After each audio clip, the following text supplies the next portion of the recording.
So, good evening everyone. Good evening, grade 11. So, sana okay lang kayo ngayon. Ayan. So, before we start, so, syempre, paki-download na lang muna tong video na to para di kayo mahihirapan na panoorin ng paulit-ulit. Okay? At di rin sayang sa load. Okay, so, last time, Miss Vicente discuss about the literary genre. So, the part 1, which is yung fiction and non-fiction. So, for the part 2, we will discuss about the drama and poetry. Okay? So, before we start, I have here a question. So, how do you think this drama provide the reader a different experience than short stories or novels? So, sagot kayo or pwede kayo mag-isip sagot niyo dun sa question. Okay, so ano daw bang difference or different experience nang nanonood ka ng drama at dun sa nagbabasa ka? Kasi di ba may mga palabas na na galing siya sa mga novel or pwedeng sa short story and then ginagawang drama. Okay?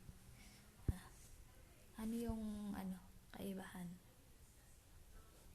Okay, so in my opinion, sa akin hindi kasi ako ganun hindi ako palabas ng tao. So sa akin, yung nagiging napoprovide or different experience syempre kapag sa drama mas nakikita mo ng mas detalyado yung nangyayari dun sa story, diba? Unlike sa binabasa, diba? Pwedeng may advantage yun sa mga nagbabasa kasi pag palabasa ka talaga, mas nagiging mas nai-imagine mo kung ano yung nangyayari. Unlike sa mga taong hindi naman ganun hindi nila masyado nai-imagine, diba? Kapag tayo nanonood ng mga play, diba, or mga palabas, natutuwa tayo kasi nga mas nai-imagine natin or mas naiintindihan natin kung ano yung nangyayari sa story. Ayan. Next, so what is drama? Ayan. So, a drama is a story enacted on stage for a live audience. So, syempre, yun nga. So, drama is a story na ina-act siya live. So, naka-experience na ba kayo manood ng mga play? Diba? So, dati nung time namin, nung high school ako, may mga teachers kami na ini-invite kami manood ng mga play dun sa mga mall. Ayan. So, iba't ibang play. Meron mga Florante, meron ibang Adarna. Ayan. So, live talaga namin na kikita or napapanood kung ano yung nangyayari, kung ano yung story. Diba? Kasi para mas maintindihan namin kung ano yung story. Kasi diba, nakaka-boring minsan na binabasa mo lang siya. So, doon, pinalabas siya. Ayan.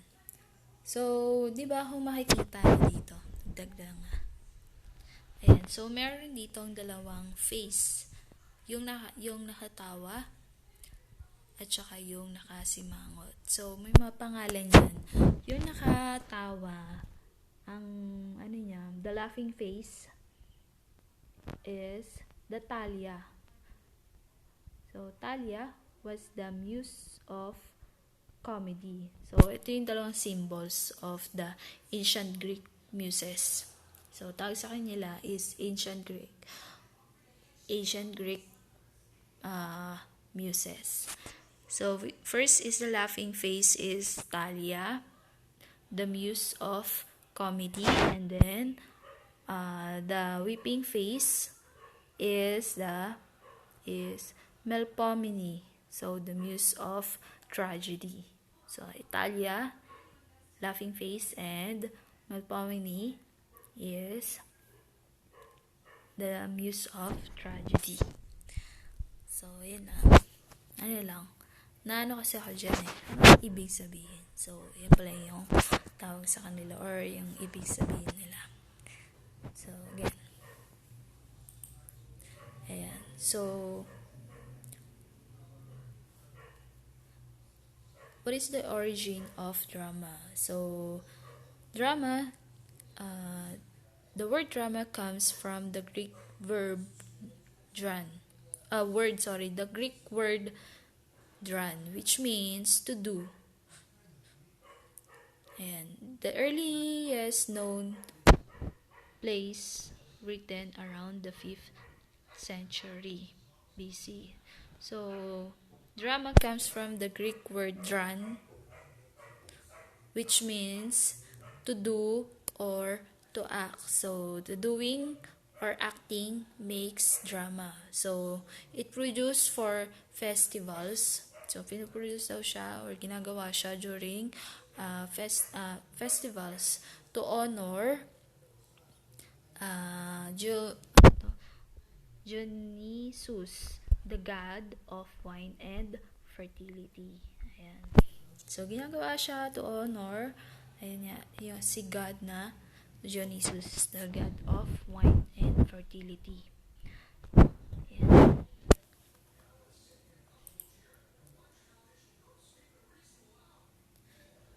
So, novels and short stories, syempre, are written to be read, while drama is written to be enacted on the stage to be performed. So, we have 3 types of drama. First is tragedy. So, tragedy is a play that ends unhappily.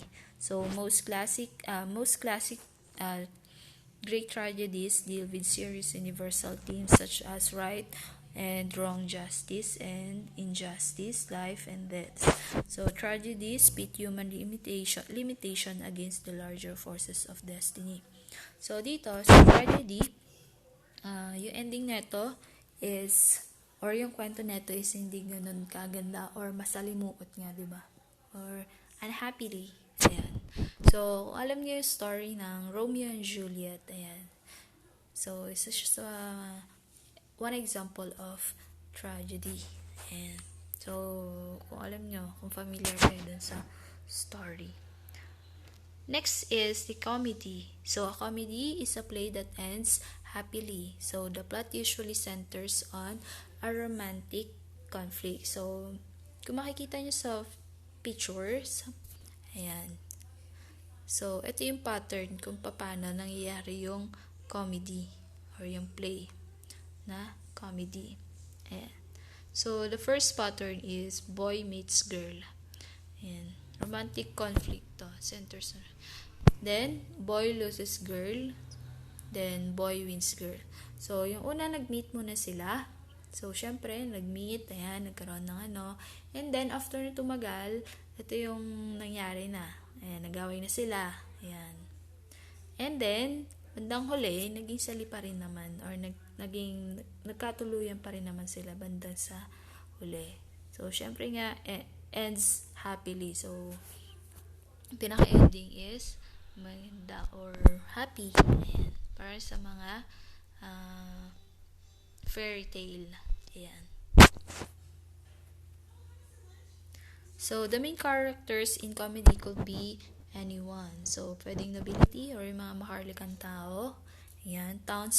Townspeople or yung mga nakatira sa mga baryo. Ayan. And then, servants. Ayan. Next. Wala lang pala sila. Sorry. Next is the literary elements. So, literary elements, first is the plot. So, the series of events that take place. Parang kulang yung ano yung nasulat. Okay, so plot is the storyline. It is ito yung events kung saan kung ano yung nangyayari doon sa story or doon sa play. So, each plot has a beginning, middle, and end. Ayan. So, meron tayong ayan. In plot, we have rising action, climax, falling action, and denouement or conclusion. So, first, let's define what is rising action. So, rising action is a series of events following the initial incidents and leading up to the dramatic climax. So, rising action, ito yun kung paano nag-umpisa yung story or yung pinaka conflict dun sa story. Okay? Ano yung unang insidente na nangyari. Then, after nun, ayun nga, diba? So, the initial incident leading up to the dramatic climax. So, climax is the turning point or high point or a story when events go either way. So, climax, this is the exciting part of the story. Now, saan ito mo malalaman kung ano yung pinakamagandang part ng story. Ayan. And then, falling actions. This is the series of events following the climax. So, after ng climax, syempre, meron tayong tinatawag na falling action. So, dito, sa falling action, dito malalaman kung nisoresolve ba or hindi yung problem or yung conflict dun sa story. Then, the denouement or conclusion. So, another term for ending. It is the French word for unrevealing. Okay, so denouement. This is the ending or paano ba nag-end yung story? Ano yung kinatapusan niya? Okay? Next, the literary elements. So, first is the character, person portrayed in a drama novel or artistic piece. So, character, syempre, hindi naman mabubuo yung isang play kung walang mga character. So, sila yung mga nagpo-portray sa drama or nag-a-act dun sa story. Ayan.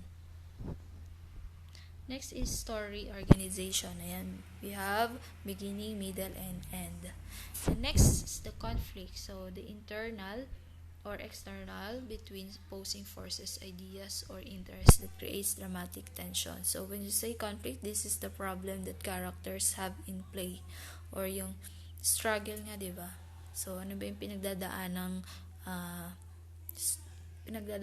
na problema nung character dun sa story? Paano ba niya ma-resolve yun?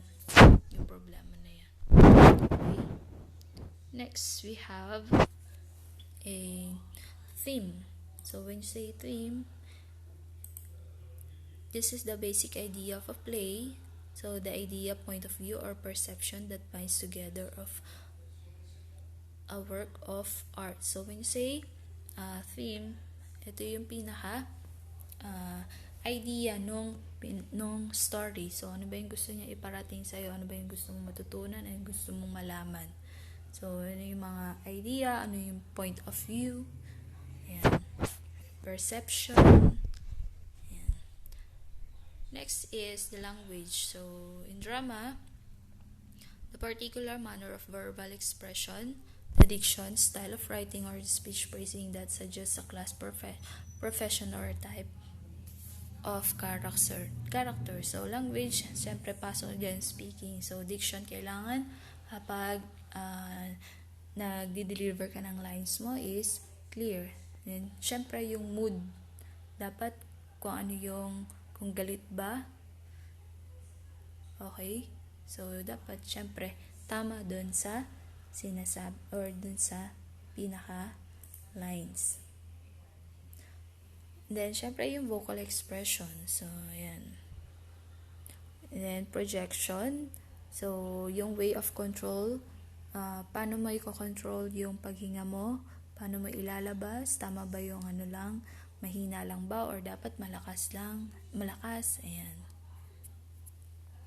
Ano yung style of speaking? Dapat, ayan. Next is the style. So, the shaping of dramatic material settings or costume in deliberately na realistic manner. So, syempre, sa style, for example, ano ba yung pinaka theme nung story mo? Ano ba siya? For example, yung pinaka is old. So, dapat yung pinaka-costume, yung setups, yung settings is old din siya. Your history. Ayan, diba? Hindi mo pwedeng kunin mo yung history ng ganito tapos syempre makaluma yun. Dapat yung mga gagamitin mo settings is nakatugma dun sa story. Okay? Next is the dialogue. So, a conversation between characters in literary work. So, syempre, ito sa dialogue, ito yung ginagamit para magkaroon ng conversation between characters. So, the elements of drama. So, drama, the elements of drama by which dramatic works can be analyzed and evaluated can be categorized into three major areas. First is the literary elements, technical elements, and performance elements. Okay, so first is soliloquy. So this is a long speech delivered by a character who is alone on stage. So kung mapapansin nyo, diba, kung alam nyo yung story ng Romeo and Juliet, yung nag-iisa siya dun sa parang terrace or veranda yata yung sa taas ng bahay nila. Isip siya dun. Ayan. Mga ganong scene. Minsan, basta yung di-deliver siya ng speech na mag-isa lang siya sa stage. Ayan. Hala. Sorry, nagkamali. So, dun ulit tayo sa may function of dialogue. Sorry nagkamali. So, the function of dialogue is bring character to life by revealing their personalities and by showing what they are thinking and feeling as they react to other characters. So, dito, minsan, di ba, sa way pa lang speaking ng isang character, malalaman mo na kung anong klase yung pinoportray niya, di ba? So, using dialogue, syempre, doon nila pinapakita yung emotion nila or feelings, di ba? Ayan. Siyempre, yung conversation nandun din.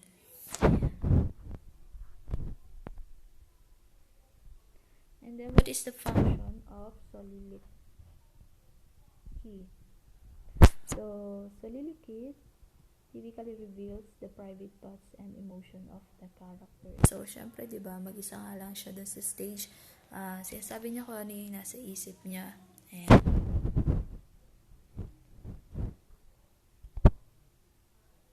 The next is the monologue. So, the term monologue refers to a speech given solo by a character in a movie, play, or performance. So, that monologue means expressing thoughts and emotions. So, monologue, syempre, mono nga, diba? So, isa ka lang doon, yan, dinideliver mo yung speech mo or yung binigay na lines na pe-perform mo. Yan. And sorry. So, monologue and soliloquy is fresh lang naman siya, di ba? Ayan. So, speaks his thoughts aloud while alone or while the actors keep silent. So, mag-isa lang siya na walang mga ibang kasama. So, yan yung monologues. Pares lang naman silang dalawa. So, what are the technical elements of drama? So, we have scenery or the settings. So, the theatrical equipment such as curtains, flats, backdrops, or platforms use dramatic production to communicate environment. So, ito yung pinaka-setup na nung theater nila. So, makikita nyo naman, di ba, gumagamit sila ng mga curtains, backdrops, ayan. Next is costume. So, clothing and accessories worn by actors to portray characters and period. Ayan. So, costumes, yung tawag doon. Okay? Magamit sila ng iba't ibang accessories, iba't ibang damit sa bawat scenes. Depende sa scenes, di ba? Na ibibigay sa kanila. So, yun yung tawag doon. Then, minsan, di ba, dahil sa costumes, nakikilala natin kung ano yung character niya, di ba? So, alam na natin kapag kunyari maganda yung suot, pwedeng yan, bida. O pag ano naman, pag may pag hindi naman gano'ng kaganda or mga bida yan, di ba? Mga ganon. Next is props. So, short for properties. Any article, except costume or scenery used as a part of dramatic production. Any movable object that appears on stage during performance, from a telephone to a train. So, ito, props, di ba? Maraming klase ng props na ginagamit during play, di ba? Lamesa, upuan, mga ganon. Yun yung mga props. Then next is light. So the placement, intensity, and color of light so help communicate the environment, mood, or feelings. So using lights, nakakatulong siya syempre para maiba yung mood. Kasi 'di ba, hindi naman pwedeng kunyari nakakatakot na, 'di ba? Hindi ka naman pwedeng gagamit ng mga violet, yellow, 'di ba? So kailangan yung tamang doon. Pwedeng nakakatakot, pwedeng madilim, pwedeng red, ba? Ayan. So katulong siya para maiba yung environment or mood doon sa settings. Then sounds, the effects an audience hears during performance to communicate character, context, or environment. So using sounds, syempre, pag naririnig yan ng nanonood, nakaka-attract din yan, nakaka-agaw ng attention yan during the performance, diba? So, malaking tulong siya sa play. So, kaya kapag karoon kayo ng play, kailangan anuhin nyo yung pinaka-sounds effects.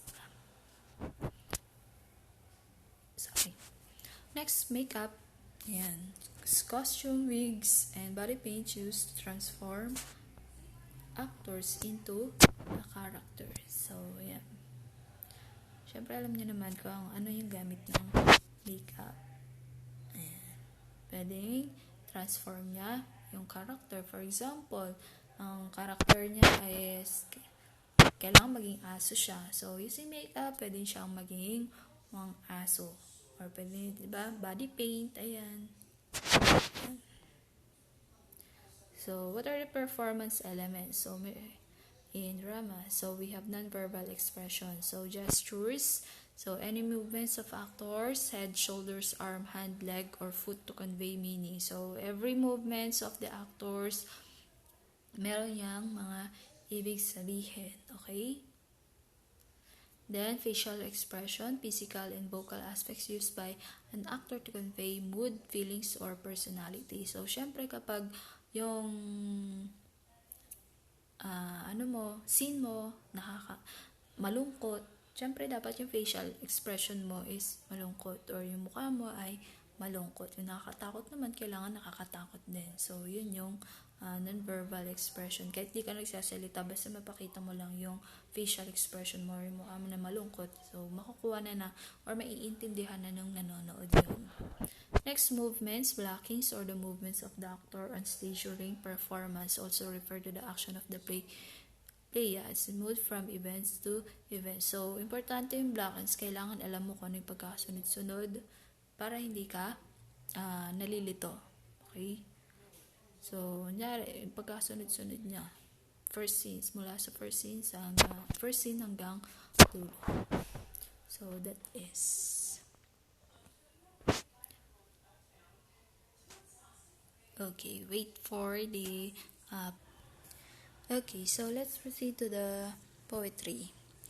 So, what is poetry? So, poetry is a type of writing that uses language to express imaginative and emotionally qualities instead or in addition to the meaning. So, poetry may be written as individuals, poems, or included in other written forms in dramatic poetry. So, hymns or song, lyrics, and so that is a poetry. So,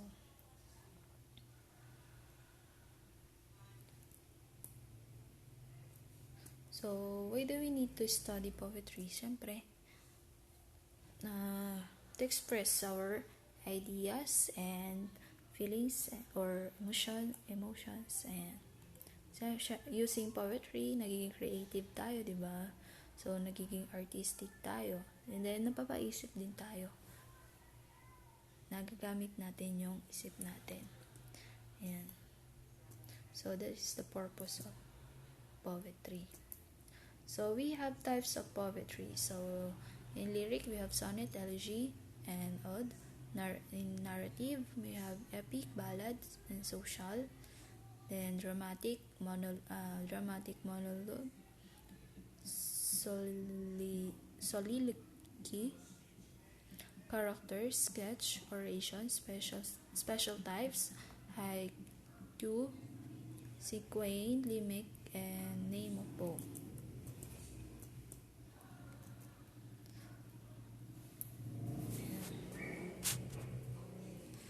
So,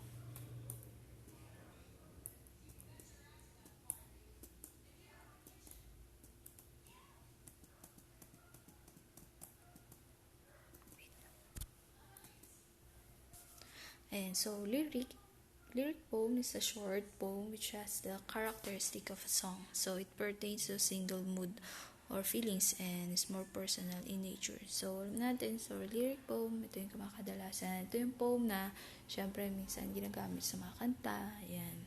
Diba? So short lang siya and then meron siyang single mood and, or feelings. The next is sonnet. So when you say sonnet, the name sonnet derives from Italian word which means word sonetto, which means little song. Ayan. So it is relatively short poem consisting of merely 14 lines. Then it is known to follow a strict pattern of rhyme. Ayan, meron siya sinusunod na pattern sa pag-rhyme niya. Then, classified into Petrarchan, Shakespearean, Spenserian, and Miltonic sonnets. So, I have here an example of sonnet 116 by William Shakespeare. Ayan. So, kung mapapansin nyo sa lines niya, diba? Yung sa dulo niya is magkaka-rhyme. Ayan. So, minds, impediments, bends, and or dito sa next line, and iba na siya. Mark, shaken, bark, and so yung mark and bark is magkatunog. Ayan. Next is narrative poetry. So, types of poet that narrates a story through the use of poetic diction, either real or imaginary. So, narrative poem has special appeal. So, this form of poetry describes events in a vivid way, using some of elements as short stories, plot, characters, and dialogue. So, narrative nga. So, nag-narrate, kwento, using poetic diction. So, one example is, ano ba to? Spoken poetry. So, kung nakarinig na kayo spoken poetry, ayan. So, di ba, spoken poetry, nagkakwento siya ng patula. Yan. Pwedeng yung story na yon, pwedeng nangyari talaga, or imagination lang. Depende dun sa nagkukwento. Ayan. Or nag-generate. Next is ballad. So, it also tells story like epic poems. However, ballad poetry is often based on legend or folktale. Most ballads are written in 4-6 stanzas and has regular rhythms and rhyme schemes. So, a ballad feature refrain, a regular repeated line, or a group of lines. So, ballad, pwede siyang kanta. Para rin siyang narrative poems. Kukwento. Narration din siya. Kwento. And then, pero lang, pinagkaiba nilang dalawa is yung kada lines niya, pwedeng inuulit or may mga word doon na pwedeng ulitin. Ayan. Ayan, nakalagay nga, diba? Refrain, a regular repeated line or group of lines. Ayan, so, ayun na. This one example. So, the mermaid. Ayan. So, and the landlubbers lay down below, and the landlubbers lay down below. Ayan. So, maikli lang din siya. Ayan. Next is the dramatic monologue. So, this is the combination of drama and poetry. So, it presents some lines or speech of single character in a particular but complicated situation, sometimes in dilemma. So, dramatic monologue, syempre, isa lang siya. So, self-conversation siya. So, nagsasalita habang dinideliver yung lines niya. Or yung, tag dito, poem. Yan. Pero, in a dramatic way. So, ayan. So, person who's speaking to himself or someone else to reveal specific intention of his action. Pwedeng, sinasabi niya yon, pwedeng meron siyang intention or pwedeng may gusto siyang iparating. Okay, so that is the dramatic monologue.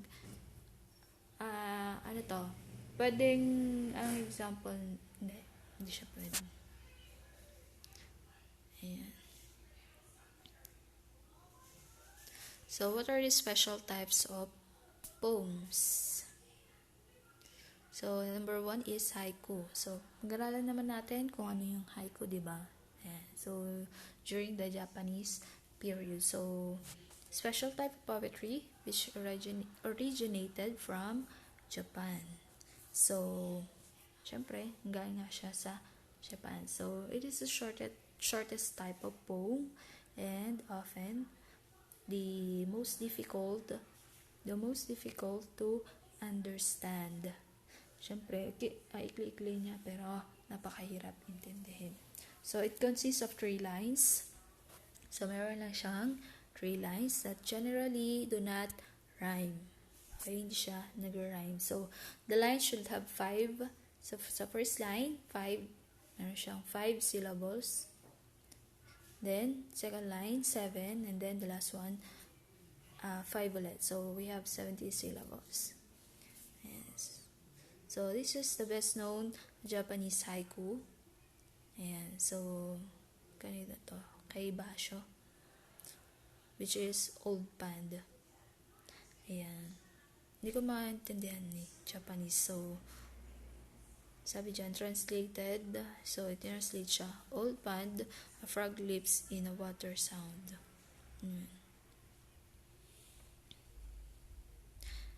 Next is sequin. So, this is a 5-line poem which is also originated in Japan. And para sila ni haiku. So, there are many different variations of sequin, including American sequin, didactic sequin, reverse sequins, butterfly sequins, and crown sequins.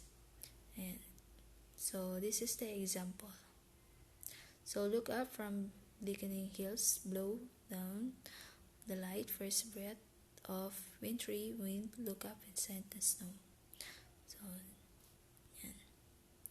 Next is the free verse. So, this is type of poem, it can consist as many lines as the writer. So, once either rhyme or not, and has no fixed metrical pattern. So, wala siyang sinasunod na metrical pattern or rhyme. Yan. So, this type of poem openly called as poem with no rules. So, wala siyang sinusunod na rules, wala siyang sinusunod na rhyme. So, kaya tawag siyang poem with no rules. That is free verse. Ayan. So, this is the example of free verse. So, that's it. So, I have here a activity. So, gagawa kayo ng isang video or monologue about a quarantine. So, pwedeng gamitin nyo yung mismong story nyo during your quarantine. So, dapat yung story or yung video lang is 1 to 2 minutes lang. Hindi niya lalagpas sa wala na. Kailangan 1 minute to 2 minutes. Okay, so I have here an example of wait lang. So, meron dito isang example ng monologue in quarantine. And so, tingnan nyo lang para panoorin nyo para magkaroon kayo ng idea dun sa gagawin. So, depende na to kay Miss kung ano yung ipapagawa sa inyo. It has been a while. Experiencing every sip of my tea, enjoying the symmetry from my balcony. You came so fast, and you traveled from far. Through our love, through our interconnectedness, you broke us apart. You spread horror, you've taken lives, and yet you managed to inspire. With every breath I take, I feel that I have a decision to make. Do I want to live in fear? Or do I want to live in love? Love is my answer. And so should be yours.